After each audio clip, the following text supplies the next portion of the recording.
So before this video starts, I just want to say share this video. This is one of the few videos that I'll actually say in the beginning, share it, because it has a lot of good information, and I want you to read the articles even if you don't listen to me talk on here, because me reading is kind of horrible sometimes. So yeah, so and share, comment, but definitely comment if you have more information. Put it down in the comments. I'd like to hear what you think about it as well. Whether you like it, you don't like it, that's fine. Yeah, so I value every subscriber that I get, every comment that I get. I love it. And I like that you take the time of your day to either help out or just to say what you think. Thank you.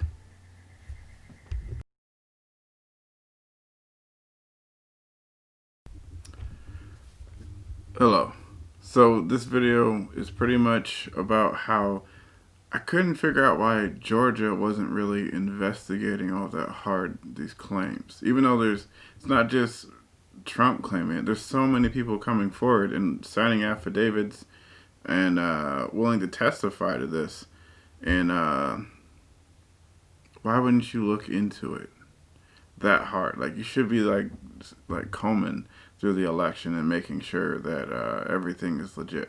And I know they're claiming to, but you can kind of tell in their rhetoric that they're not really in the effort. And you can just kind of tell in the effort that they're not really trying. And I can understand PA because they're left leaning. The courts are they control the courts, all that stuff. But why would Georgia have any reason to, especially since it's a Republican governor? It's pretty much rammed. It's a Republican state, right? So after I heard I heard something about the governor speaking in a video about their relationship with China. And all this stuff goes back to China is influencing our elections. China has been subverting our country for a long time, especially our officials and in our schools and our children and what they teach. This makes sense. It makes sense. There's money involved here, and it's pretty crazy. It's pretty crazy. So I'm gonna let you watch the video, and then you can, I'll put the whole video down in the links. There's only a small section of him speaking, and then it goes to the Chinese, and then there's other sections of other people speak. But you can watch the whole video for yourself if you want. Yeah, go ahead. China is a top source for imports and our third largest export market. We welcome thousands of Chinese visitors every year to the Peach State, and we are constantly helping to develop new opportunities for Chinese companies. 佐治亚州港务署属下有2个深水。 All right, so there's him talking about their relationship with China, and it's funny that the election is said that it's been manipulated by China, Iran, even Pakistan now as well, by our enemies. And whether you're Republican or Democrat, I'm just gonna put this out there. I didn't vote for Trump or Biden. I didn't vote for either one of them. So, it didn't really matter to me, except for I knew that Biden had connections to China. I hate the Chinese government. I hate communists. I hate Marxists. To me, they're pigs and dogs. And I'm gonna do a video on Chinese concentration camps and what they've done to the Muslims and what they've done to what they've recently done in Hong Kong with the buses taking people to re-education camps, which is basically concentration camps. And yeah, it's funny how you don't hear anything about it, how that's not front page news. It's because the left controls the news, and most of them are Marxist communists. Just like when Hitler and them, during Hitler's time, a lot of them were pro-fascist. And fascism is on the left. If you look at the history, there was a time when it first was developing, it was actually in the Republican Party, but then the Republican Party rejected it. and they moved to the left where they were accepted.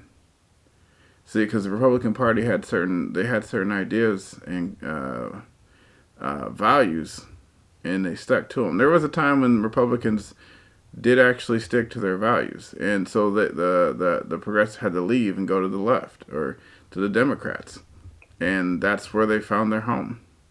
But you do see progressive Republican and Democrat presidents. So, because it's an idea more than it is a party, and you can argue right or left, but really, all day long, fascism is on the left. It is a child of the French Revolution, just like Marxism and communism, and that thought pattern, and yeah. So,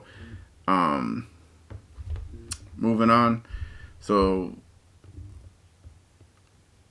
whether you believe that, Russians influenced the 2016 election, or you believe that China and other people influenced this election and that the machines were rigged, like both Republican and Democrat on here, whether you voted for Biden or voted for Trump, or you didn't vote for either one of them, like you're saying in the same boat as me, and you were kind of like, I don't really like either side. We may disagree on a lot of things, but one thing we should never disagree on is that we're Americans, and our elections should be decided by Americans, always, right?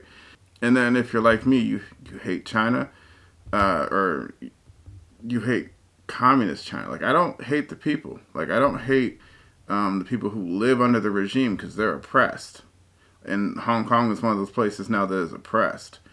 But I do hate the party and communism and Marxism all over the globe. I don't care what country it is. It's a problem, and we should be able to agree on this, that we don't want manipulation in our elections. It should be us who make the decision as to where our country goes, right?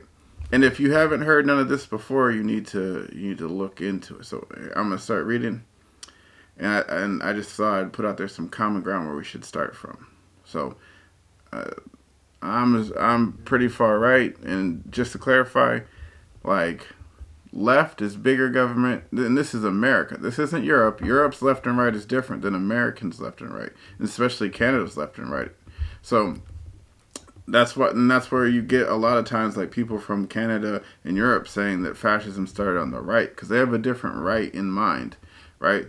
Whereas in America, it's if the further right you go, the closer to anarchy you get. The smaller and smaller government. So if you go all the way right, like all the way to the point, like it's completely no government. If you go all the way left, it's the biggest government you can get. So like communism is at the far end, anarchy is at the far end of the right. In America, just to make that clear. And if you've been taught anything else in school, then you don't know much about history and what conservative values are. So, which is fine, and you can believe whatever you want, but yeah. China's economy is the world's second largest. Georgia exports to China totaled nearly $3.7 billion in 2012, making China the state's second largest export market. Top exports: civilian aircraft engines, cotton, poultry, and chemical wood pulp. Georgia imports to China totaled $15.8 billion in 2012, making China the top international importer of the state. Top imports: machinery, furniture, knitted clothing, and medical equipment. At least 64 Georgia companies have operations in China. There are 19 Chinese facilities operating in Georgia, and they employ more than 375 people. The largest, Sany America, a manufacturing firm that employs more than 150 people. Georgia governors have long dreamt of a Chinese investment onslaught that sends new business surging through the state. Sonny Perdue once compared the painstaking process of farming. You plant, you water, you fertilize, and then you wait for the harvest. Georgia's still waiting, so as Governor Nathaniel Deal kicks off a 12-day journey in Asia on Monday, the state plans a new and perhaps novel strategy to grab bigger share of China's export market and lure investment. His journey holds both the promise of a surge of job spending that could directly benefit Georgians and the risk of another trade mission that produces high hopes and scant results. Delegation will open a new office in the emerging port city of Guangdao, a place where no other U.S. state houses an office. The latest trade delegation also features a large contingent of agricultural leaders who hope to carve out new markets and reassure existing clients of their product's quality. The trip comes at a precarious time, however, while the U.S. economy slowly recovers, China's has gone the other direction. The flurry of Chinese manufacturers that announced big investments here has largely fizzled, and there's no guarantee of a payoff deal. Who makes job creation the cornerstone of his suddenly reheated re-election campaign? So, and this article is in 2012. I'm showing that the connections to the Chinese government and Georgia run deep, and this is long term. Even to this day, they're still man. Anyways, so and then here's Sidney Powell. Voting contracts in Georgia warrant criminal investigation. Sidney Powell, who has filed election-related lawsuits in favor of President Donald Trump's campaign, said that Dominion's voting systems should be investigated over a lucrative Georgia contract that was awarded to the election system maker. There should be an investigation, a thorough criminal investigation, frankly, of everyone involved in acquiring the Dominion voting systems for the state of Georgia, Powell told Newsmax on November 28th, adding that there were potential benefits being paid to family members of those who signed the contract. Dominion Voting System has denied all of Powell's allegations of fraud, corruption, and any alleged ties to foreign governments in statements to the Epoch Times. And frankly, for every other state, given how appalling the system is, and the fact it was designed to manipulate the votes and destroy the real vote of American citizens who were casting legal votes, Powell said. Dominion spokesman Michael Steele claimed last week in Fox News interview that it was physically impossible to change electronic votes from one candidate to another, although he didn't explain how that was. Any thought, agreed. These machines have got to go. To show you why, I'm running a mock election using the same dangerous and obsolete machines still in use today. Our election will find out whether Michigan students prefer their own university or our arch rival, Ohio State. Here we are. After the chaos of the 2000 election, we were promised a modern and dependable way to vote. I'm here to tell you that the electronic voting machines Americans got to solve the problem of voting integrity, they turned out to be an awful idea. One vote for McCain. That's because people like me can hack them all too easily. I'm a computer scientist who has hacked a lot of electronic voting machines. I even turned one machine into a video game console. Imagine what the Russians and North Koreans can do. I've even gone to Congress to raise the alarm. Our highly computerized election infrastructure is vulnerable to sabotage and even to cyber attacks that could change votes. This is the same electronic voting machine used in Georgia and parts of Indiana, Kansas, Kentucky, Mississippi, Tennessee, Texas, and even in swing states like Virginia, Florida, and Pennsylvania. Millions of Americans voted on paperless electronic voting machines in the 2016 election. Who are you going to vote for? 100% Michigan. 100% Michigan. Obviously, Michigan. Michigan. Michigan. But here's a little secret between you and me. I've already hacked these worthless machines. Step 1. Buy a voting machine on eBay. Or, if you're the North Koreans, hack the manufacturer and steal their software code. Step 2. Write a virus. Step 3. Email your virus to every election official responsible for programming the voting machines with new ballots. Many of these officials are easy to find online. Step 4. Sip coffee and wait. Step 5. Hijack the ballot programming and let the election officials copy your invisible malicious code onto the voting machines. Step 6. Watch your code silently steal votes.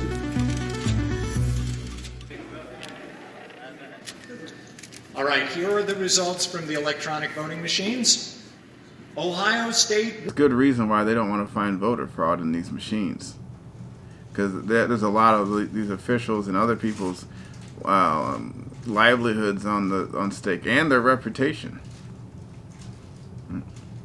And then after this, all right. So what I'm going to play after this is a video talking about Dominion's connection to the Chinese government, and how the Chinese government may have a stake in manipulating the company itself, or how it's connected to the company. And in some of these videos, there's some of the information about like some of the cases. So I'll put some of the updates to these cases in the description below, so you can look at that. And yeah, and then know that by the time this is posted, it's probably already been some new updates. So there's that. Let me see. Oh, and then so here, evidence of fake ballots continue to arrive from China in Mexico. This is by Sidney Powell. Sidney Powell and Lin Wood raised the question of counterfeit election ballots from China in an interview with Sean Lin from Brave Hearts. Sidney Powell confirmed that she's collected evidence related to fake ballots. And then I'll play the video. So Sidney Powell and Lin Wood have both raised the question of counterfeit election ballots from China. And in an interview with Sean Lin from Braveheart, Sidney Powell confirmed that she's collected evidence related to fake Chinese ballots. We do. We've heard a video of somebody ordering ballots from China. We have evidence of a significant plane load of ballots coming in, and we have a witness that has said they continue to come in because they intend to run counterfeit ballots in any runoffs or if they need them in recounts too. So it hasn't stopped. Powell went on to say that they also have videos of ballots being transported across the U.S.-Mexico border. She also gave an update on Lin Wood's election case in Georgia, saying the Federal Court of Appeals has been fully briefed on it and may make a decision this Friday. They're going to have to find, if they get it right, they're going to have to find that the Georgia mail-out ballots that they sent out like 1.6 million of or something are not valid, because the standards for filling out those ballots and voting by them is not the same standard required for people voting really absentee or by in person. And you can't have multiple different standards for people to vote. It's an equal protection of the law violation under Bush versus Gore. At the state level, the Trump campaign testified at a Senate committee hearing on Thursday. Attorney Jenna Ellis told us she thinks the committee seemed very interested in the evidence, like the surveillance video of alleged voter fraud taking place. I think it's been fantastic, and the legislators, of course, seem very interested in the testimony, particularly the video, because that corroborates the affidavits that we already had. She says they're tackling the alleged election fraud from two angles, through the legislature and the courts. Yeah, so of course we're on two tracks where we have, of course, the state legislator hearings, and the state legislatures can take action on their own, and we believe that they should, with this very clear and convincing evidence of fraud. And then we also have the judicial track, where we're asking the judicial branch and judges to make sure to protect election integrity and compel the state legislatures to fulfill their constitutional obligations. So Georgia Governor Brian Kemp told Fox News that the video evidence the Trump campaign presented was concerning and that the state secretary, Brad Raffensperger, should be investigating it. We contacted the state secretary's office, but they didn't get back to us before airtime. The governor says he's called for a signature-based audit of ballots, but that the state secretary hasn't called for one. Kemp says it's Raffensperger's job to call for a signature-based audit. Miguel Moreno, Why NTD would China News. want Biden to win? Because Biden's allegedly, I mean, there's good evidence for it, so it's not without evidence, that Biden's in their pocket as well. And what they did was they invested in, associates of his son Hunter Biden's and Hunter Biden's companies, firms and stuff, right?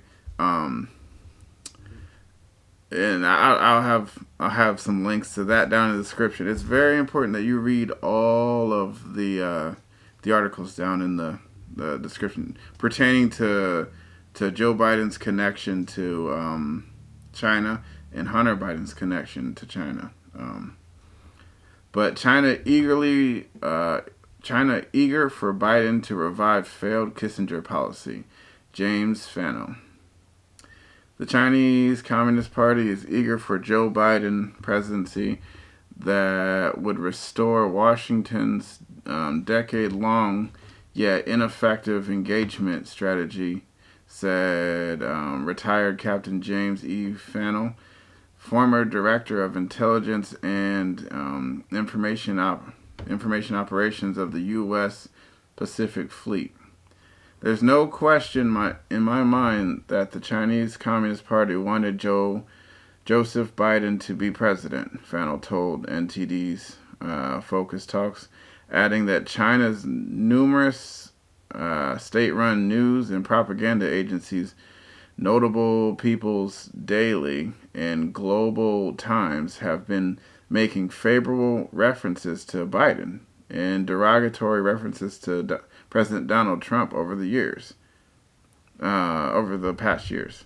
And this is important because Joe Biden, the reason they don't like Donald Trump is because he put so much effort he's hindered the Chinese investment in the U.S. He's made it not as easy for them to manipulate our economy in our country. So, of course, they want Biden, who's going to lax all these things that Trump has done. And that's one thing I can say about Trump, is I may not like everything he does, and I may not have voted for him, but we share this similar distrust of China. But I would go farther that I hate China, like the CCP. There's some unpleasant words, but I'm not going to say that. I'm trying to keep this video clean. If you notice, I haven't been cussing as much in my videos, so I'm getting there. I'm working on it.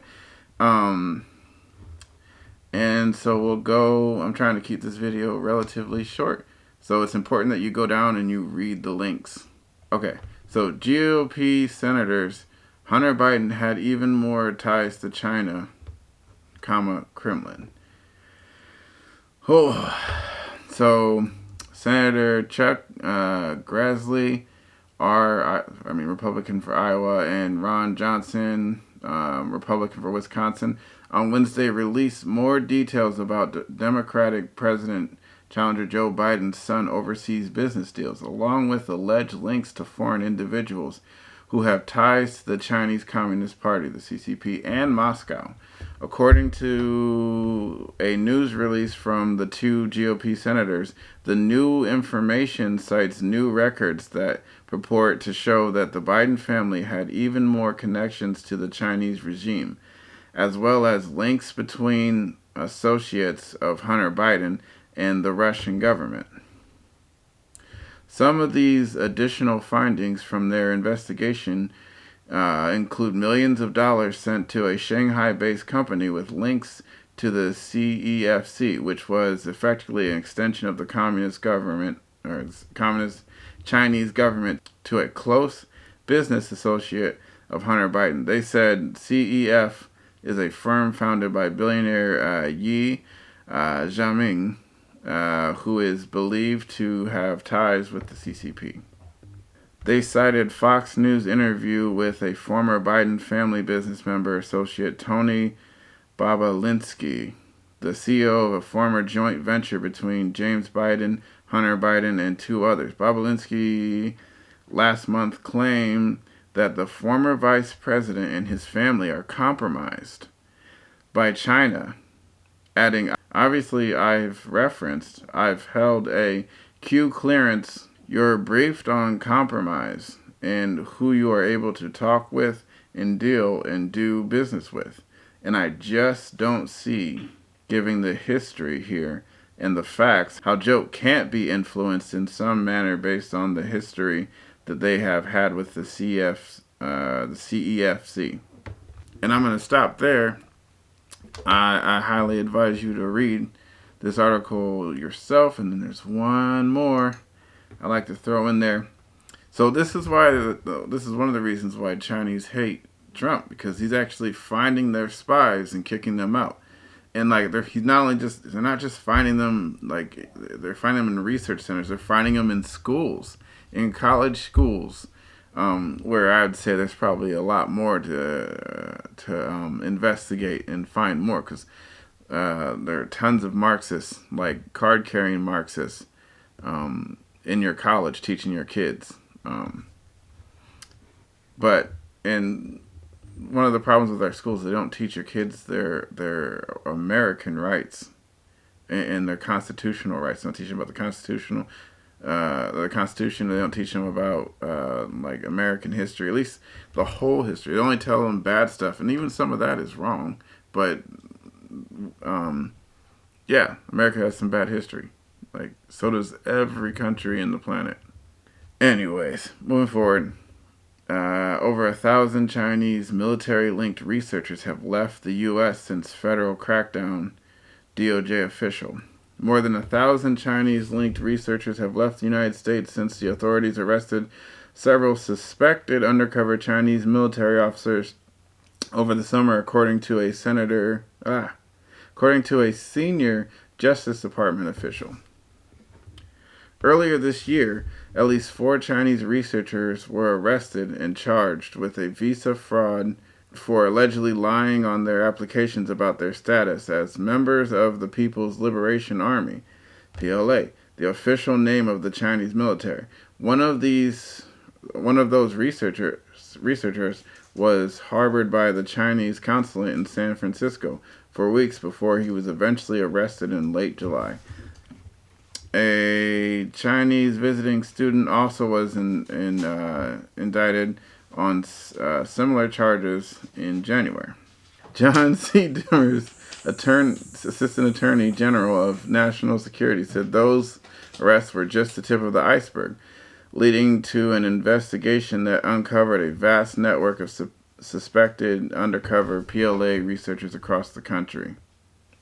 So there's more. Read the article.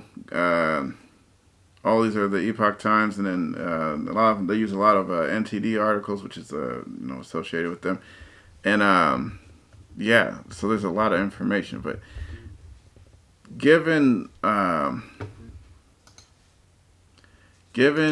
all these links, so Georgia's history of financial gain from China and how much China invests in Georgia, or they want China to invest in Georgia in the past, and up till now, we can see with the one video that the governor is still pushing Chinese investment, and it gives good cause for them not to want Biden to win and not President Trump, because they're looking for that business to come. And there was more articles about how China's buying up real estate in the U.S. and stuff like that.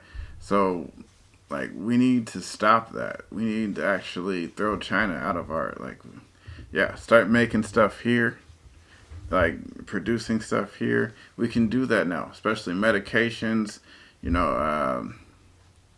Like we have the technology to do it. There's no reason that we can't. And then start giving Americans that work, and that way our economy, and that way if they want to buy from us, they can buy from us, but we can buy from ourselves. And then we can have better quality control over the products, and everyone benefits from that.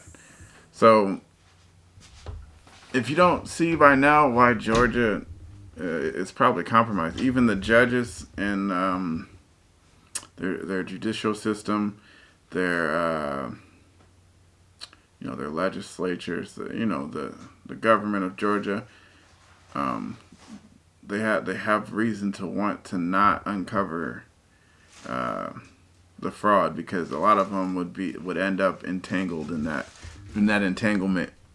So yeah.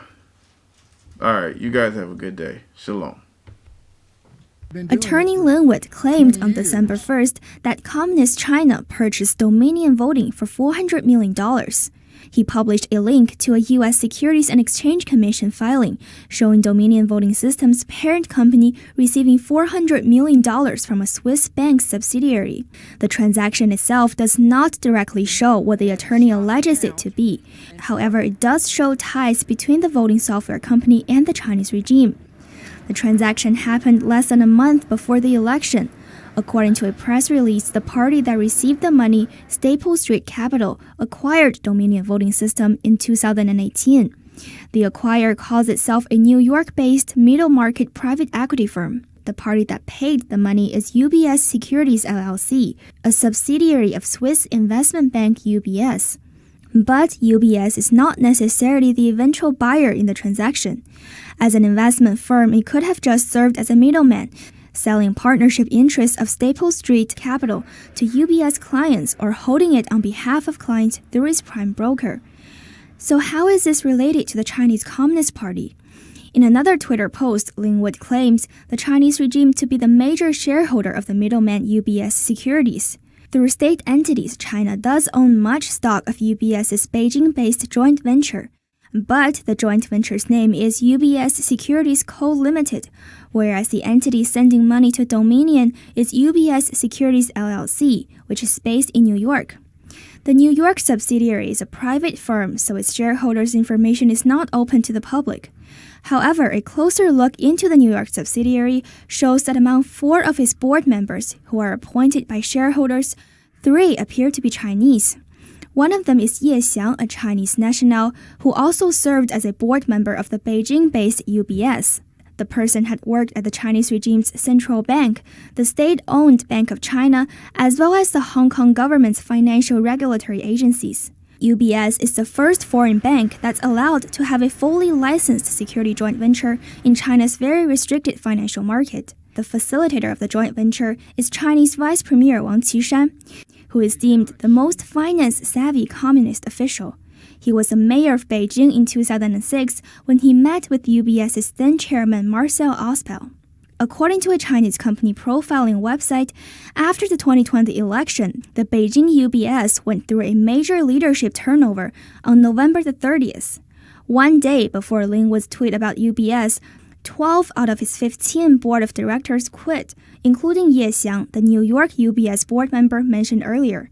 Another who just quit the board is Cheng Yixun, the former CEO of UBS's Beijing-based joint venture and an expert hired in the Chinese Communist Party's Thousand Talents program. The U.S. Senate deems the program a threat to U.S. national security. According to the International Consortium of Investigative Journalists, UBS is among the major Western banks that played a key role as middlemen in helping Chinese communist officials set up trusts and companies at offshore centers usually associated with hidden wealth. The SEC filing shows only 2 transactions related to Dominion's parent company. Both are from UBS's New York subsidiary. Other than the $400 million transaction in October, Dominion received $200 million from UBS in 2014. In a previous voter fraud lawsuit filed by Sidney Powell, a former military intelligence official claimed in an affidavit that Chinese operatives had access to Dominion voting system in several key states. Penny Zhou, NTD News. John C. Demers, Assistant Attorney General for National Security, said those arrests we just the tip of the iceberg.